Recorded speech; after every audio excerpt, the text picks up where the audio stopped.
Hey, what's up everybody? It's Kevin Lures, registered sports dietitian and certified strength and conditioning specialist, and I want to talk to you about alternative sweeteners or artificial sweeteners, or you could call them sugar substitutes, or you can call them non-nutritive sweeteners. They're given a lot of different names, but I want to go into more detail on this subject, and it's important because there's a lot of information out there on artificial sweeteners and how they are bad for us. However, they're generally recognized as safe. So a little bit more on artificial sweeteners. They yield little to no calories. They're about 200 to 13 times sweeter than regular table sugar, and they're used in diet beverages and foods such as gelatins, baked goods, desserts, soft drinks, chewing gum, and ice cream, just to name a few.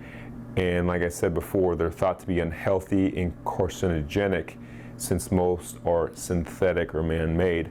However, again, they're generally recognized as safe. There are several artificial sweeteners out there. There's saccharin, aspartame, ACE-K, sucralose, stevia, and sugar alcohol, just to name a few. And just to go into detail about some of these artificial sweeteners, saccharin is the oldest. It's otherwise known as Sweet and Low, and it's packaged in the pink packets. Aspartame is also known as Equal.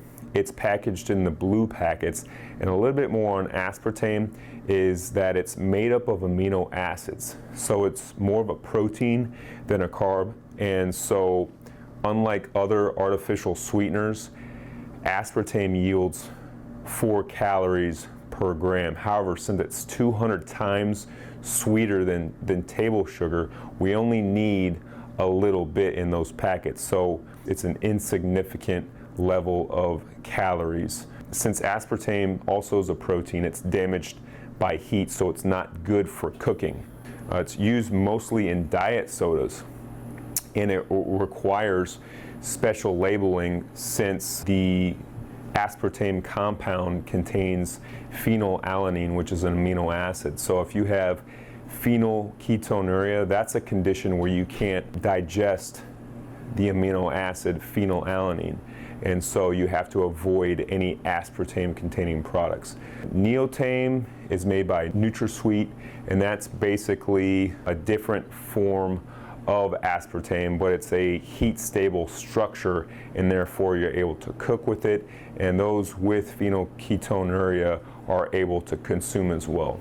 ACE-K, that contains potassium, so it's basically a partial mineral, and the thing about ACE-K is that it's marketed to have no aftertaste. And probably the most popular artificial sweetener is sucralose, or Splenda, and that's packaged in the yellow packets. Stevia is the youngest sweetener, and that's not even an artificial sweetener. And how they're marketing this is that it's a natural, non-caloric sweetener. The last sweetener I want to talk about is sugar alcohol, and that's considered a nutritive sweetener since it yields calories.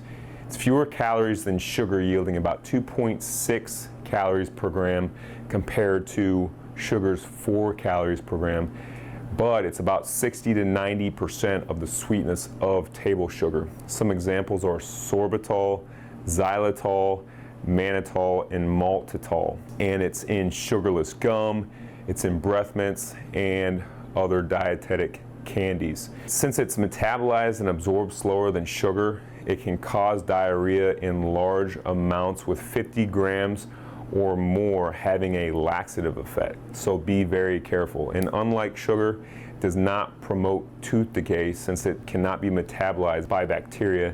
Now, the biggest thing on artificial sweeteners and alternative sweeteners that yield no calories is that it's good for weight loss. And like I said before, it's generally recognized as safe. And I always say that if you're in dire need of weight loss and that's going to help with your health, then by all means consume those artificial sweetener products if that's what's going to help you. So if you're choosing between a regular soda and a diet soda, choose the diet soda. It will help you with the weight loss if that is the #1 goal on your program. So, artificial sweeteners, if you have any questions, email me at kmluhrs@yahoo.com. That's kmluhrs@yahoo.com. Thank you.